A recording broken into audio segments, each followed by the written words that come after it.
Let science நேயர்களுக்கு வணக்கம். இன்னைக்கு ரொம்ப இன்ட்ரெஸ்டிங்கான ரொம்ப சுவாரஸ்யமான விஷயத்தை பத்தி பேச போறோம். ஸ்வீடன்ல ஒரு கம்பெனில ஆயிரக்கணக்கான எம்ப்ளாயிஸ வேலையை விட்டு தூக்கியிருக்காங்க.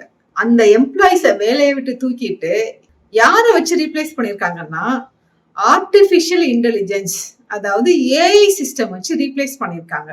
அவங்க அந்த ஆர்டிபிஷியல் இன்டெலிஜென்ஸ் சிஸ்டத்தை அந்த அளவுக்கு நம்பியிருக்காங்க. இது சரியான ரீப்ளேஸ்மெண்ட். இதுக்கு நம்ம இது நம்மளுக்கு பயங்கரமான ஒரு ப்ரொடக்டிவிட்டியை தரப்போகுது, பயங்கரமான ஒரு லாபத்தை தரப்போகுதுன்னு நம்பியிருக்காங்க. ஆனா ஓவர் த பீரியட் ஆஃப் டைம்ல அந்த கம்பெனியோட பெர்ஃபார்மன்ஸ் எவாலுவேட் பண்ணும்போது அந்த ஆர்டிபிஷியல் இன்டெலிஜென்ஸ் சிஸ்டத்தினால அவங்களுக்கு மிகப்பெரிய லாஸ். அதனால என்ன பண்றாங்கன்னா திருப்பி அந்த ஏஐ சிஸ்டத்தை ரீப்ளேஸ் பண்ணி வேற மனிதர்களை உள்ள கொண்டு வராங்க. ஆனா இன்னொரு டைமென்ஷன்ல யோசித்து பாருங்களேன். சப்போஸ் அந்த ஆர்டிபிஷியல் இன்டெலிஜென்ஸ் சிஸ்டம் சரியா வேலை செஞ்சிருந்துச்சுன்னா நிறைய கம்பெனி ஆர்டிபிஷியல் இன்டெலிஜென்ஸ் சிஸ்டத்தை கொண்டு வந்திருப்பாங்க. சோ இங்க என்ன நம்மளுக்கு நடக்குதுன்னா, ஒரு ஹியூமனுக்கு இன்னொரு ஹியூமன் சவால் அப்படின்னு நம்ம நினைச்சிட்டு இருக்கும்போது இல்ல ஒரு குரூப் ஆஃப் மக்களுக்கு ஆர்டிபிஷியல் இன்டெலிஜென்ஸ் சிஸ்டம் தான் சவால் அப்படிங்கிற ஒரு சிச்சுவேஷனுக்கு நம்ம நகர்ற மாதிரி இருக்குது. நிஜமாவே ஆர்டிபிஷியல் இன்டெலிஜென்ஸ்னால நமக்கு நல்லது நடக்குமா, இல்ல இந்த மாதிரி தீமை இதெல்லாம் நடக்க போதா? இதுல இருந்து நம்ம எப்படி நம்மள பாதுகாத்துக்க போறோம், பாதுகாத்துக்கிறதுக்கு வாய்ப்பு இருக்கா? இந்த சிஸ்டம் இந்த ஏஐயோட கோர் ஃபங்க்ஷனாலிட்டி என்ன, அது எப்படி ஃபங்க்ஷன் ஆகுது, அதை எப்படி நம்ம ஸ்மார்ட் வேல நம்ம ஹேண்டில் பண்றது அப்படிங்கிறத நம்ம இந்த வீடியோலையும் அடுத்த வீடியோலையும் பார்க்கலாம். வாங்க வீடியோக்குள்ள போகலாம். இந்த எவல்யூஷன் ப்ராசஸ் பார்த்தோம்னா, நீங்க ஒரு 20 இயர்ஸ் முன்னெல்லாம் பாத்தீங்கன்னா ஃபோர்ட்ரான் இருந்துச்சு. அதெல்லாம் சிம்பிள் ப்ரோக்ராமிங் லாங்குவேஜ் சொல்லுவாங்க. அப்புறம் விஷுவல் பேசிக் இருந்துச்சு. இதெல்லாம் இப்ப இருக்கிற டெக்கீஸ்க்கு தெரியாது. அப்பல இருந்து இண்டஸ்ட்ரியில் இருக்கிற டெக்கீஸ்க்கு தெரியும். அப்பெல்லாம் ஒரு ஜிமெயில் கிரியேட் பண்றது, ஜிமெயில் கூட கிடையாதுங்க, ஒரு இமெயில் கிரியேட் பண்றதுங்கிறது ஒரு மிகப்பெரிய சவால். அப்பெல்லாம் நாங்க கேட்டப்போம், யாருக்கெல்லாம் இமெயில் இருக்கு, யாருக்கெல்லாம் இமெயில் இல்ல அப்படிங்கறதே ஒரு லிஸ்ட் இருக்கும். ஏன்னா அது அவ்வளோ பெரிய வேலை. ஒரு ப்ரௌசிங் சென்டருக்கு போகணும், அங்க சிஸ்டம் இருக்காது most of the time. System கிடைச்சா கூட இன்டர்நெட் டவுனா அப்பாங்கிறது தெரியாது. அப்பெல்லாம் இந்த ஃபோன் பேஸ்ல தான் இன்டர்நெட் வேலை செய்யும், ஃபோன் லைன்ல தான். ஸோ நிறைய சவாலை தாண்டி ஒரு இமெயில் கிரியேட் பண்ணோம். ஆனா இப்ப பாருங்க, இப்படிங்கிறதுல நம்ம ஒரு இமெயில் கிரியேட் பண்ணிட்டு போறோம். ஸோ அந்த மாதிரி கொஞ்சம் கொஞ்சமா எவால்வ் ஆயிருக்கு. அப்படி பார்த்தீங்கன்னா ஃபர்ஸ்ட் ஸ்ட்ரக்சர்ட் ப்ரோக்ராமிங் இருந்துச்சு, அதாவது சி இருந்துச்சு, அப்புறம் C++, அப்புறம் ஜாவா, அப்புறம் வெப் அப்ளிகேஷன்ஸ், அப்புறம் J2E அப்ளிகேஷன்ஸ், அந்த மாதிரி.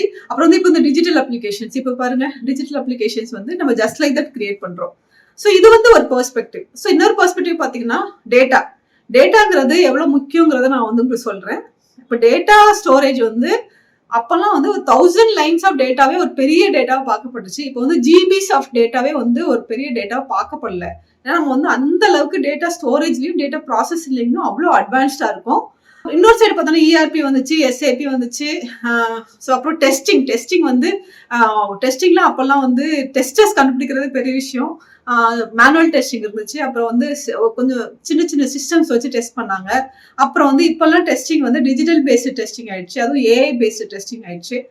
ஸோ அதுக்கப்புறம் இன்னொரு சைடு பார்த்தோம்னா ஐடிஸ்லாம் முன்னாடிலாம் பயங்கரமா கிராஷ் ஆகும். நோட் பேட்லாம் நாங்க கோட் அடிச்சிருக்கோம். ஐ மீன் அந்த நோட் பேட் ++ அப்புறம்லாம் ஐடி ஏன்னா அடிக்கடி கிராஷ் ஆகும். ஐடியை இன்ஸ்டால் பண்றதே கிடையாது. அதுக்கு லைசன்ஸே ஒரு மிகப்பெரிய சவாலா இருக்கும். லைசன்ஸ் அவ்வளவு ஈஸியா கிடைக்காது. ஸோ இது இப்போலாம்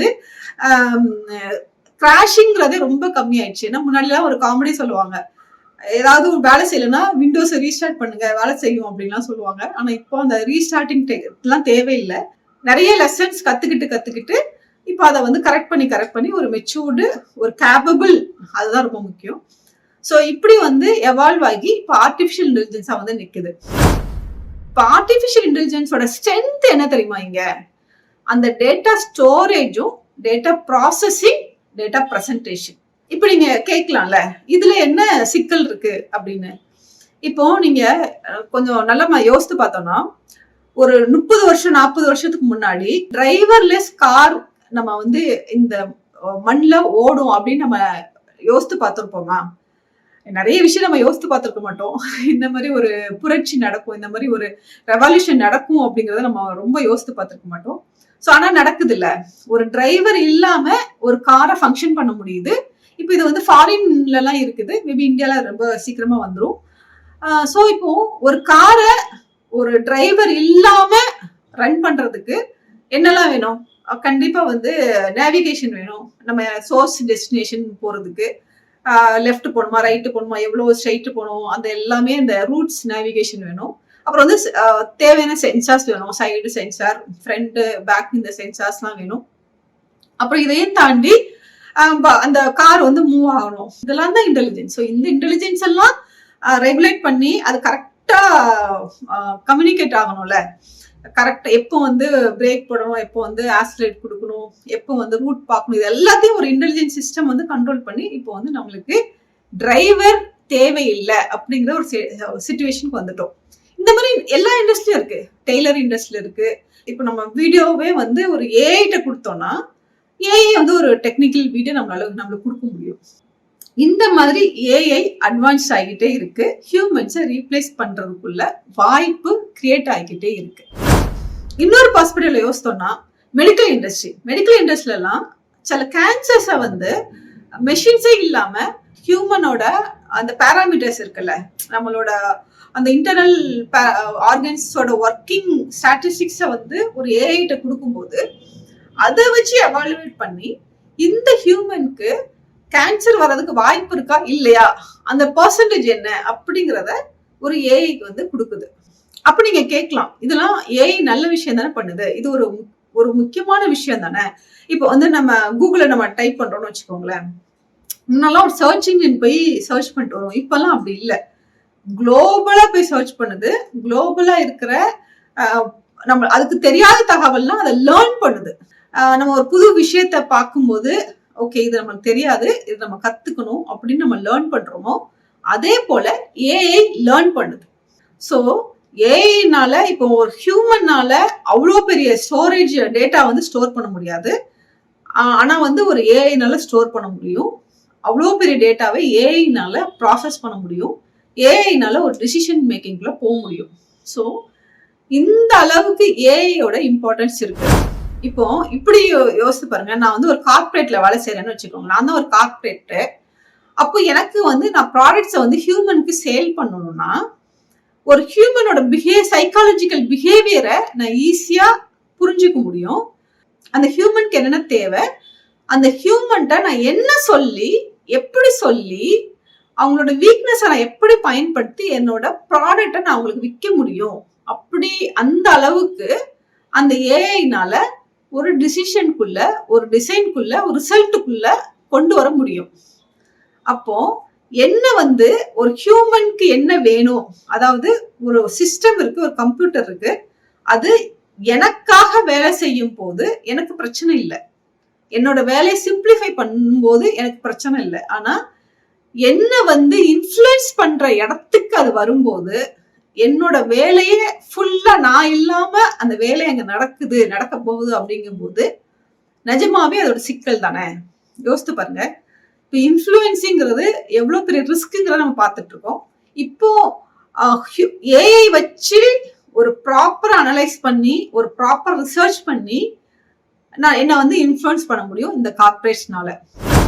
முன்னாடிலாம் வந்து ஒரு டிவி நம்ம பாக்குறோம்னா நம்மளால வந்து ஒரு 24 மணி நேரம் டிவி பார்க்க முடியாது. மேபி அதுல ஒரு 1 மணி நேரம் 2 மணி நேரம் பார்க்கலாம். ஆனா இப்போ ஒரு சோசியல் மீடியாக்குள்ள போனோம்னா நம்மளுக்கு டைம் போறதே தெரிய மாட்டேங்குது. 7 hours 8 hours நம்ம ஸ்க்ரோல் பண்ணிட்டே இருக்கோம். ஏன்னா அங்க வந்து ஒரு இன்டெலிஜென்ஸ் வச்சிருக்காங்க. டிவிக்குள்ள யாருமே இன்டெலிஜென்ஸ் வைக்கல. டிவி வந்து சும்மா அது ப்ரோக்ராம்ஸ் அது ஓடிச்சு நம்ம பார்த்தோம், அவ்வளவுதான். ஆனா இங்க வந்து ஒரு இன்டெலிஜென்ஸ் இருக்கு.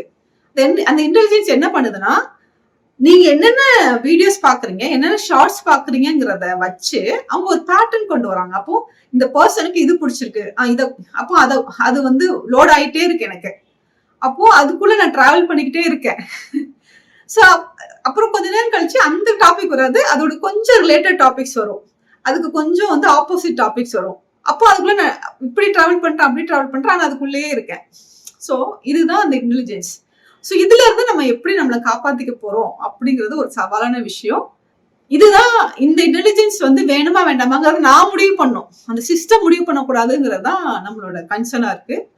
சோ அடுத்த வீடியோல இந்த ஆர்டிபிஷியல் இன்டெலிஜென்ஸ் சிஸ்டத்துல இருந்து நம்மளை எப்படி ப்ரொடெக்ட் பண்ணிக்கிறது, நம்மளை காப்பாத்துறதுக்கு என்னென்ன டாக்டிக்ஸ் நம்ம அப்ளை பண்ணி நம்ம தற்காத்துக்கலாம், அதுக்கப்புறம் இதை எப்படி நம்ம அட்வான்டேஜுக்கு யூஸ் பண்ணிக்கலாம். ஏன்னா இந்த ஆர்டிபிஷியல் இன்டெலிஜென்ஸ் சிஸ்டம்ஸ் இருக்கதான் போகுது, அதை யாருமே தடுக்க முடியாது. அது வரக்கூடாதுன்னு யாருமே சொல்ல முடியாது. அது கண்டிப்பா வரும். அதை எப்படி நம்ம யூஸ் பண்ண போறோம், அதுல இருந்து நம்ம எப்படி கெயின் எடுக்க போறோங்கிறதா மிகப்பெரிய சவாலா இருக்க போகுது. நம்ம அடுத்த வீடியோல பார்ப்போம். நன்றி, வணக்கம்.